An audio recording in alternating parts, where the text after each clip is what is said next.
মাঠের বাইরের রাজনীতি আর অভ্যন্তরীণ কন্দলের চরম অস্থিরতার মধ্য দিয়ে যাচ্ছে ক্রিকেট অস্ট্রেলিয়া। ঘরোয়া টি-20 টুর্নামেন্ট বিগ ব্যাশ লিগের ব্যবস্থাপনা বেসরকারি খাতের হাতে তুলে দেয়া নিয়ে জটিলতার রেশ কাটতে না কাটতেই সামনে এলো নতুন সংকট। বোর্ডের প্রতি অসন্তোষ জানিয়ে এখনো কেন্দ্রীয় চুক্তিতে সই করেনি 5 ক্রিকেটার। অস্ট্রেলিয়ার ক্রীড়া বিষয়ক সংবাদ মাধ্যম কোড স্পোর্টস এই তথ্য জানিয়েছেন, তবে কোড স্পোর্টস ওই 5 ক্রিকেটারের নাম প্রকাশ করেনি। অবশ্য অন্য কয়েকটি সংবাদ মাধ্যমের প্রতিবেদনে 3 জনের নাম এসেছে: প্যাট কামিন্স, ট্রেভিস হেড ও মার্সান লুবিশেন।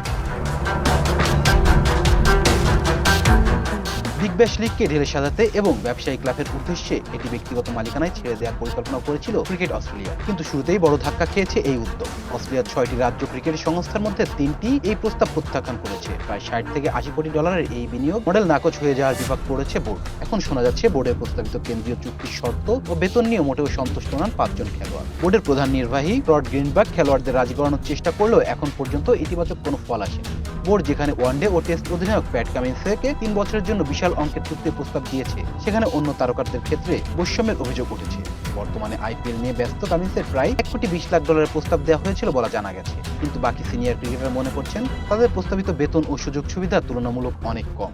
বোর্ডের নির্বাহী বলেছেন, আমরা এখন এমন এক অবস্থায় আছি যেখানে পুরো বিষয়টি নিয়ে নতুন করে ভাবার সময় এসেছে। আমাদের লক্ষ্য ছিল ক্রিকেটের সামগ্রিক উন্নয়ন, কিন্তু বর্তমানে আমরা ঐক্যবদ্ধ অবস্থানে নেই।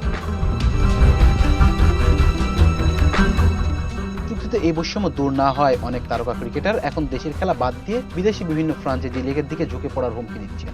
অধিক আয়ের আশায় তারা জাতীয় দলের কেন্দ্রীয় চুক্তি থেকে নিজেদের সরিয়ে নিতে পারেন বলে শোনা যাচ্ছে।